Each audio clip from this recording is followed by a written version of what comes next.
Shalom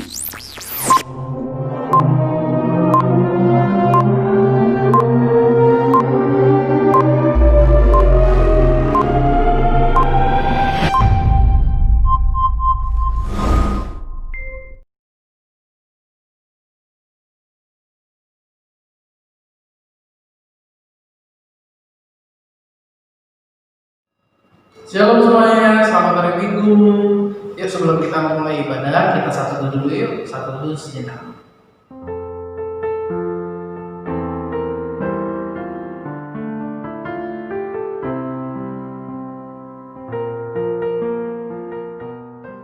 Saat itu selesai, mari kita nyanyikan lagu Selamat Pagi Bapak.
Terima kasih Tuhan, hanya di dalam nama Tuhan Yesus kami sudah berdoa dan berucap syukur.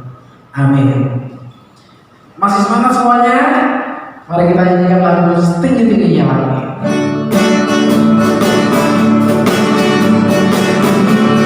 Pakai gerakan semua ya.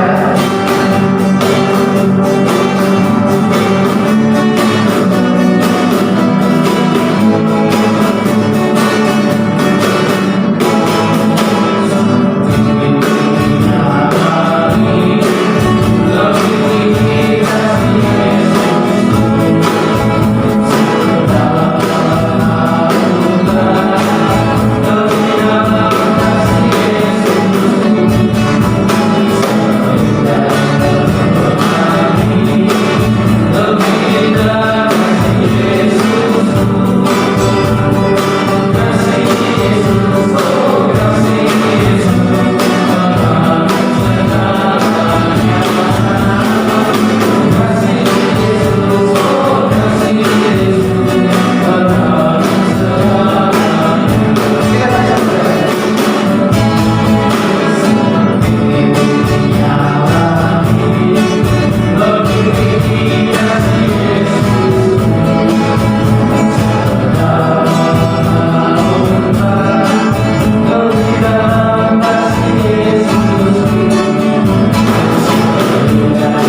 Sebelumnya kita nyanyikan lagu Iman kita berikan.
Mari kita berdoa.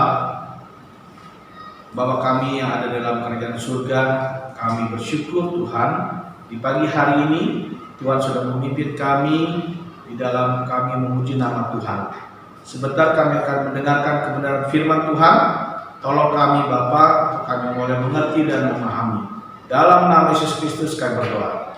Amin.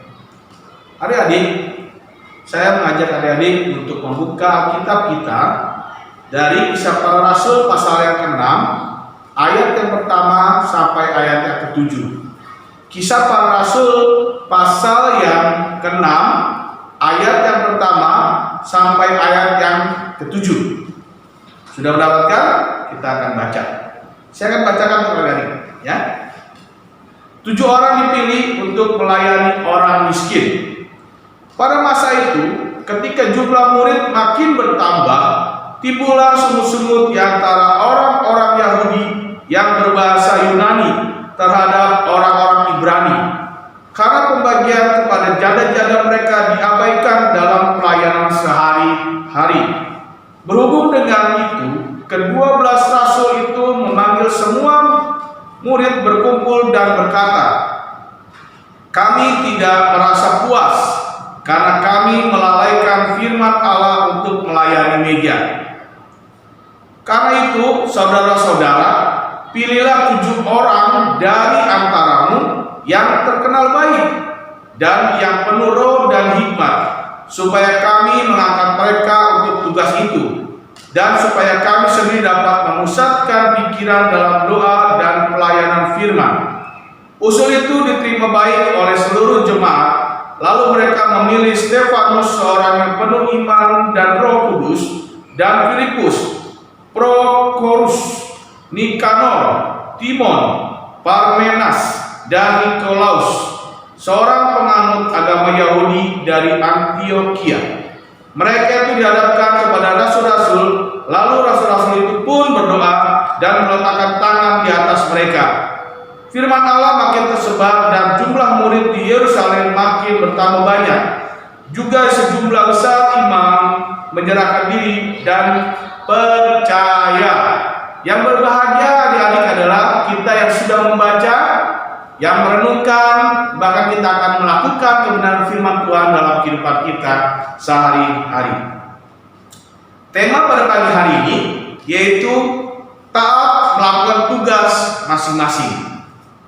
Adik-adik yang dikasihi Yesus Kristus, dalam kisah yang sudah kita baca pada pagi hari ini, di mana ada orang-orang Yahudi yang berbahasa Yunani itu sungut-sungut kepada orang-orang Ibrani. Apa sih yang mereka sungut-sungutkan kepada orang-orang itu? Ternyata adik-adik, mereka bersungut-sungut itu ya terhadap orang-orang Ibrani karena pembagian kepada janda-janda orang Yahudi terabaikan dalam pelayanan sehari-hari. Pembagian apa ya adik-adik ya? Pembagian makanan. Hal ini menunjukkan bahwa gereja pada abad pertama melayani bukan hanya dalam hal rohani, tetapi juga dalam hal jasmani. Apa penyebab hal tersebut terabaikan dalam pembagian kepada janda-janda? Kalau kita lihat di ayat yang pertama, pada waktu itu ketika jumlah murid makin bertambah, ternyata hal yang membuat para rasul pada saat itu lalai di dalam melakukan pelayanan media, yaitu apa? Karena makin banyaknya jumlah para murid pada saat itu. Dan selanjutnya, para rasul hanya 12 orang saja. Bayangkan adik-adik yang dikasih Kristus, 12 orang harus melayani orang-orang atau murid-murid pada saat itu yang bertambah sekitar 3.000 orang. 12 para rasul harus melayani 3.000 orang. Bayangkan adik-adik. Kalau kita melihat hal itu, seharusnya ada orang-orang yang terlibat di dalam melayani. Nah, inilah yang diusulkan ya oleh para rasul. Ayat 3. Karena itu saudara-saudara, pilihlah 7 orang dari antaramu yang terkenal baik dan yang penuh roh dan hikmat, supaya kami mengangkat mereka untuk tugas itu. Nah, jalan keluar dari permasalahan ini adalah apa? Para rasul mengusulkan untuk mengangkat murid-murid yang lain dalam melayani gereja. Yang pertama kita lihat bagaimana mereka menyelesaikan permasalahan ini, yaitu apa? Mengumpulkan para murid. Para murid diberikan penjelasan bahwa harus ada orang yang mau melayani di dalam pelayanan meja ini, supaya apa? Tidak terabaikan pelayanan meja terhadap janda-janda. Selanjutnya, ketika mereka dikumpulkan, terpilihlah 7 orang dari antara murid-murid yang berkumpul pada saat itu. Sehingga apa? Pelayanan meja nantinya akan dilayani oleh para murid yang sudah dipilih tersebut. Kalau kita baca di sini ada 7 orang, yaitu siapa aja? Stefanus, Filipus, Prokorus, Nikanor, Timon, Parmenas, dan Nikolaus. Jadi adik-adik yang Yesus Kristus, ketika para rasul mengusulkan agar ada orang-orang yang terlibat di dalam melayani meja, di sini terpilih 7 orang yang melayani dalam bidang pelayanan meja ini. Ternyata adik-adik yang dikasih Kristus, pelayanan meja ini bukanlah pelayanan sembarangan atau kita anggap sebagai pelayanan yang gampang, pelayanan yang bisa ya nanti saja, atau dikatakan bahwa pelayanan meja ini tidak penting. Ternyata adik-adik yang dikasih Kristus, kalau kita melihat di sini, pelayanan meja yang dilakukan nanti oleh 7 orang yang telah dipilih itu adalah pelayanan sangat luar biasa nantinya. Mengapa saya katakan hal ini? Ternyata pelayanan meja ini adalah pelayanan yang tidak dapat kita anggap sembarangan. Ini juga pelayanan yang sangat penting di dalam jemaat Tuhan pada saat itu. Kalau kita lihat, mengapa saya katakan pelayanan ini bukan pelayanan yang dilakukan dengan sembarangan? Coba adik-adik yang dikasih Kristus, kita lihat dari kriteria dari pemilihan pelayanan meja ini. Dikatakan di situ adalah apa? Saudara-saudara, pilihlah 7 orang dari antaramu yang terkenal baik. Ayat 3 ya. Dan yang penuh roh dan hikmat. Jadi kriteria di sini harus orang yang terkenal baik. Baik dalam apa? Baik dalam pikiran. Baik dalam apa? Baik dalam perkata dan perbuatan. Dan semuanya terbukti baik. Sehingga apa? Ketika pelayanan itu dimulai, mereka tidak menjadi batu sandungan bagi orang-orang di sekitarnya. Makanya kriterianya adalah terkenal baik. Lalu apa? Penuh dengan roh. Orang-orang yang melayani meja ini tidaklah orang yang sembarangan. Dia harus penuh dengan roh. Yaitu apa? Roh dan hikmat. Sehingga apa? Orang ini harus hidup terus-menerus di dalam hadirat Tuhan. Hidup yang mau dituntun oleh Roh Kudus di dalam kehidupan sehari-harinya.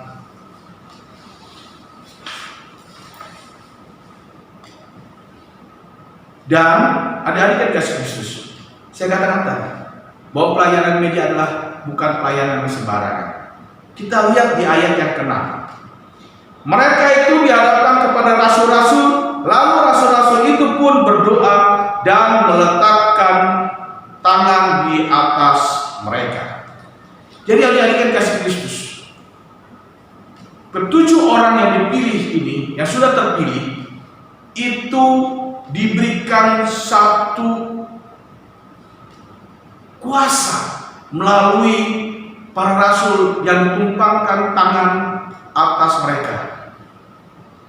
Jadi ketika orang-orang melayani meja ini, dia didoakan, dia diurapi oleh Roh Kudus melalui penumpangan tangan ke atas orang yang sudah dipilih.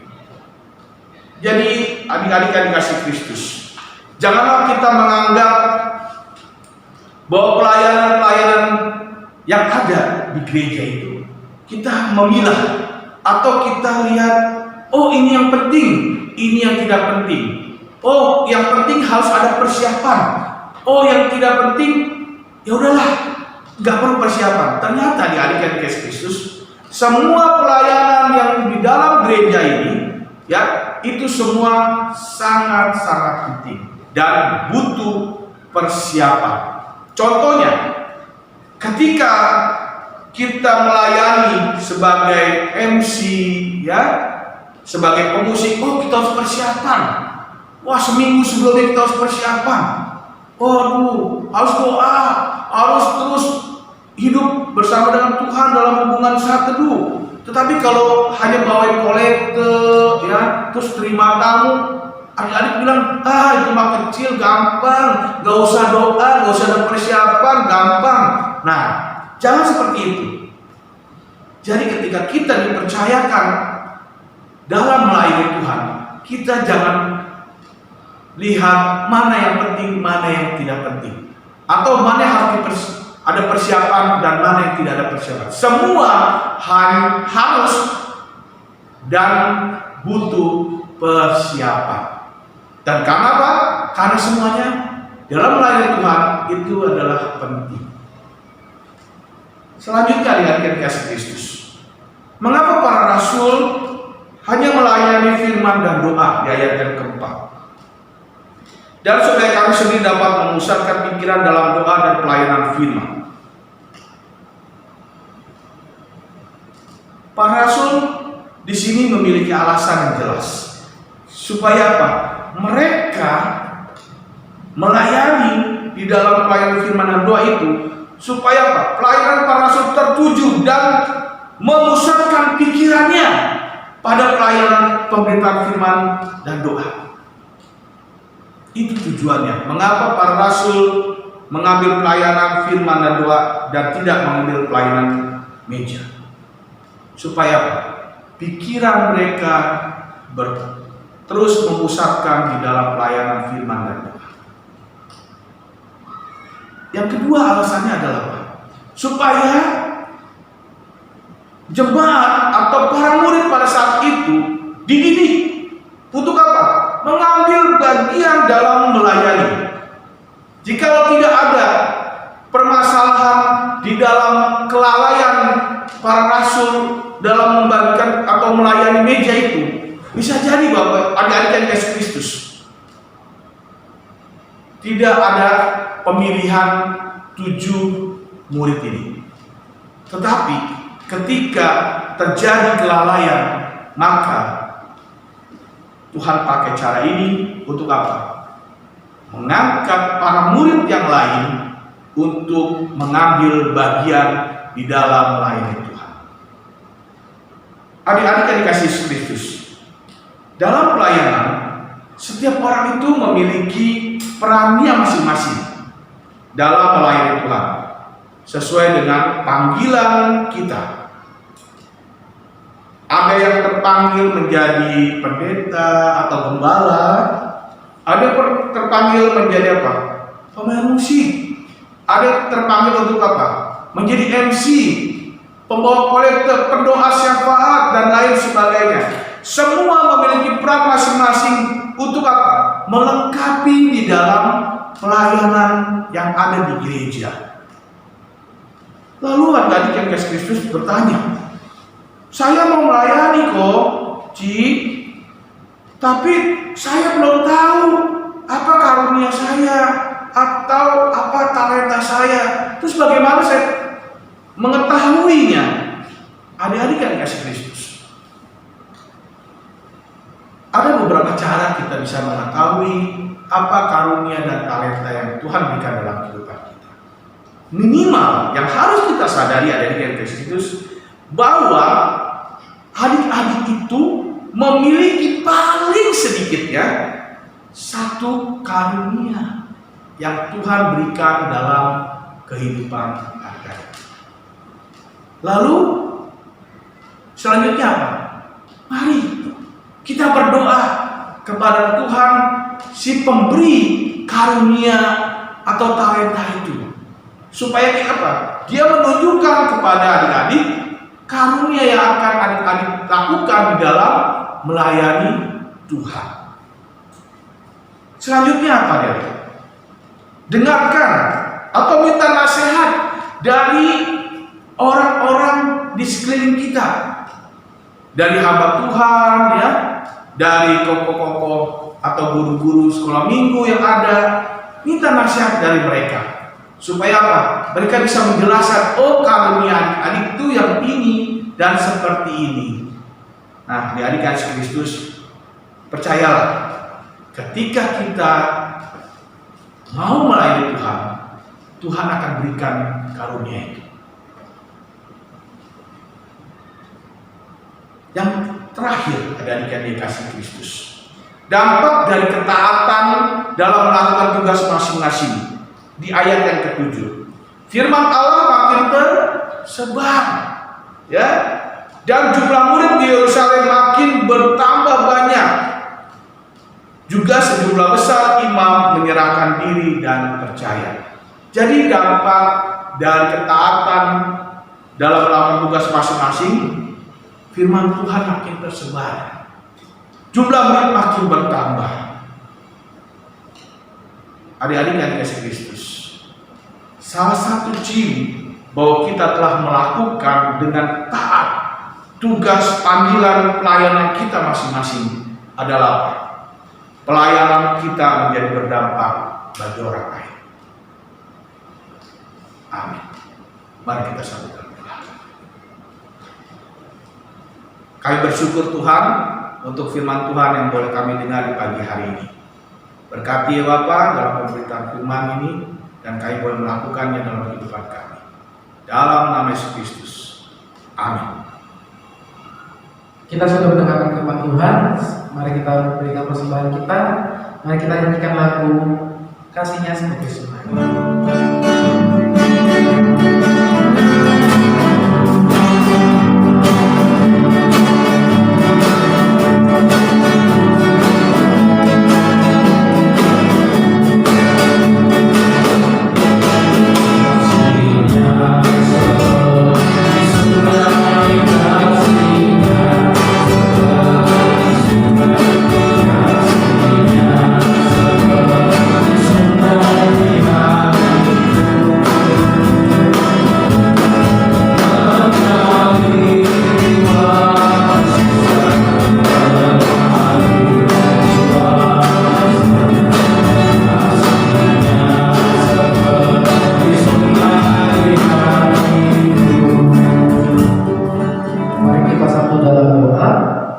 Tuhan, terima kasih Tuhan, kami sudah memberikan persembahan kami, berkati persembahan kami agar bisa memperluas kerajaan ya Tuhan.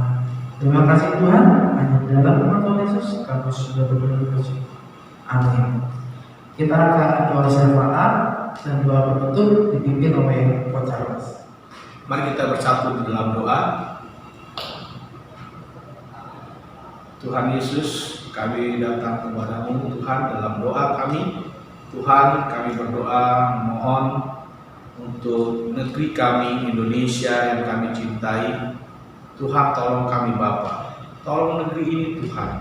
Di dalam masa pandemi virus corona ini Tuhan, Tuhan tolong Bapa, berikanlah Bapa jalan keluar di dalam permasalahan ini. Kami tahu Tuhan, Engkau Maha tahu, Engkau yang akan memberikan jalan keluar dalamnya Bapa, sehingga permasalahan yang ada di Indonesia dalam virus corona ini Bapak boleh berlalu. Dan kami berdoa Tuhan Yesus untuk papa mama kami, Tuhan memberkati usaha dagang mereka, pekerjaan mereka, apapun yang mereka kerjakan Tuhan sediakan memberkati. Dan juga bagi kami yang masih sekolah, Tuhan tolong ya Bapak, di dalam masa-masa ujian sekolah, dalam kenaikan kelas, Tuhan tolong kami Bapa untuk kami belajar dengan sungguh-sungguh. Dan bagi kami yang sudah selesai dalam mengikuti ujian, Tuhan berikan kami kesabaran dalam menunggu hasil dari ujian kami. Terima kasih Bapa surga, kami menyerahkan sebuah pimpinan Tuhan. Ya Tuhan Yesus Kristus, kami mohon kiranya Tuhan memberkati seluruh orang-orang yang ada di lingkungan di mana kami tinggal, sehingga mereka tetap diberikan kesehatan, mereka diberikan kekuatan, bahkan pekerjaan mereka dan juga usaha dagang mereka Tuhan memberkati. Terima kasih Tuhan Yesus, kami juga berdoa ya Bapa untuk gereja-gereja yang ada di Indonesia. Tuhan tolong bagi mereka ya Bapa untuk tetap memberikan teladan sebagai orang-orang percaya di dalam negeri ini, dan mereka boleh menjadi contoh teladan dalam kehidupan mereka sehari lepas hari. Terpujilah Bapa, kami akan mengakhiri ibadah sekolah minggu kami, dan kami akan menerima berkat dari Tuhan. Kiranya Tuhan saya akan memberkati kami. Adik-adik yang dikasihi Yesus Kristus, terima berkat Tuhan. Turunlah kiranya kasih karunia dari Allah Bapa dan di dalam Yesus Kristus Putra yang tunggal Tuhan kita, di dalam penyertaan Allah Roh Kudus yang akan menolong kita, membimbing kita, menjaga kita keluar masuk kita dari saat ini sampai selama-lamanya. Amin. Bapa, terima kasih. Bapa, terima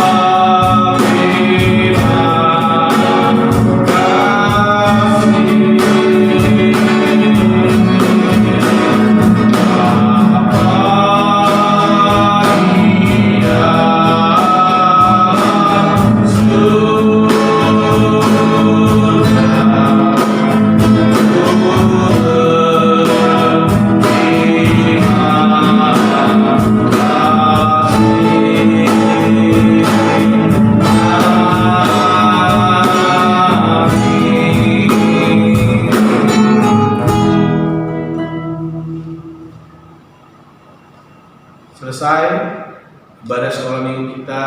Tuhan Yesus memberkati. Shalom.